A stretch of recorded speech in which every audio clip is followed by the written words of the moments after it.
السلام علیکم ورحمۃ اللہ وبرکاتہ۔ انسان، تم کہاں سے آئے ہو؟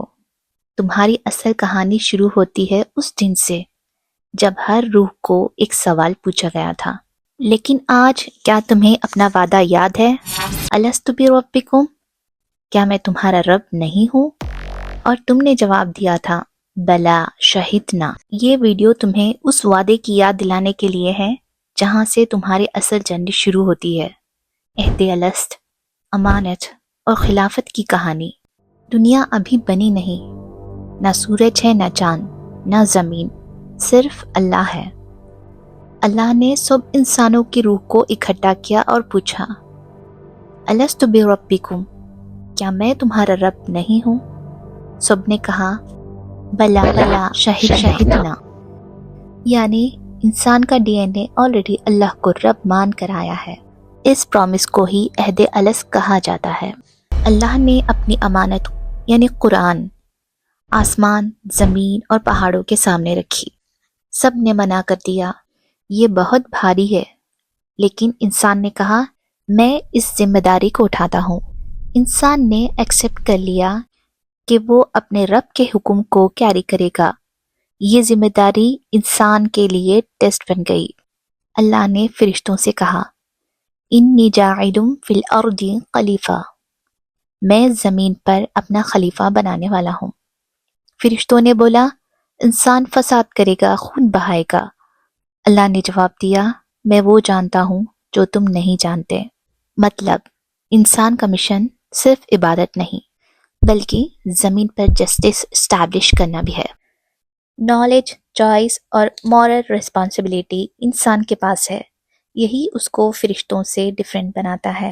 سورہ بقرہ آیت نمبر 21 to 22، اللہ سبحانہ و تعالیٰ فرماتا ہے اے لوگوں، اپنے رب کی عبادت کرو جس نے تمہیں بنایا اور تم سے پہلے والوں کو بھی، تاکہ تم تقوی حاصل کرو۔ یہاں پہ اللہ سبحانہ و تعالیٰ ایک ریمائنڈر دیتے ہیں تمہاری ایگزسٹنس ایک ایکسیڈنٹ نہیں بلکہ ڈیزائن ہے۔ تمہیں اور تم سے پہلے قوموں کو بنانے والا اللہ ہی ہے، اور اللہ نے پروف بھی دیا، اس نے تمہارے لیے زمین کو فرش بنایا، آسمان کو چھت بنایا، آسمان سے پانی برسایا اور پھل اگائے تمہارے رزق کے لیے۔ یہ آیت ایک سائنٹیفک نظریے سے بھی سمجھ آتی ہے۔ زمین کو فرش، ارتھ کا سرفیس لائف فرینڈلی ہے۔ اگر گریوٹی تھوڑی کم ہوتی یا زیادہ ہوتی ہم چل نہیں پاتے۔ ٹیمپریچر اور میگنیٹک فیلڈ انسان کے لیے پرفیکٹ بیلنس پر ہے۔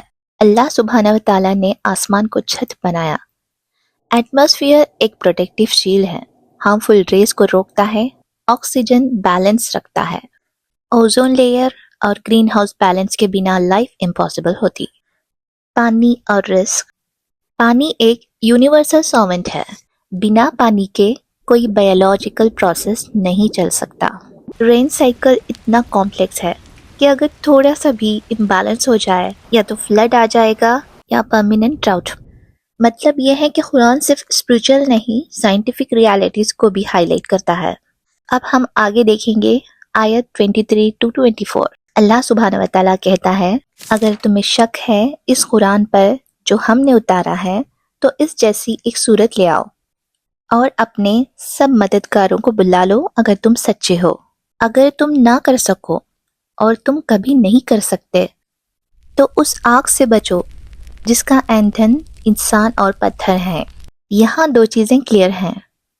اللہ تعالیٰ کا چیلنج، قرآن کا لفظ، سٹائل، ڈیپتھ، علم انسان ریپلیکیٹ نہیں کر سکتا، اور دوسرا وارننگ، جو شرک کرے گا اور قرآن کو جھٹلائے گا اس کے لیے عذاب تیار ہے۔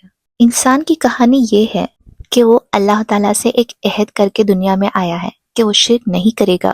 اللہ نے اسے ایک سائنٹیفک اور فزیکل یونیورس میں پلیس کیا جو پرفیکٹلی بیلنسڈ ہے۔ اس پر قرآن کا برڈن رکھا گیا جسے وہ اٹھا کر یا تو اپنی خلافت پورا کرے گا یا پھر شرک اور فساد میں گر کر اللہ سبحانہ و تعالیٰ کے عذاب کا مستحق ہوگا۔ اب سوال یہ ہے کہ کیا ہم عہد الست کو یاد رکھے ہوئے ہیں یا پھر دنیاوی خواہشات میں پڑھ کر اس کو بھول گئے ہیں؟ سوچے گا ضرور۔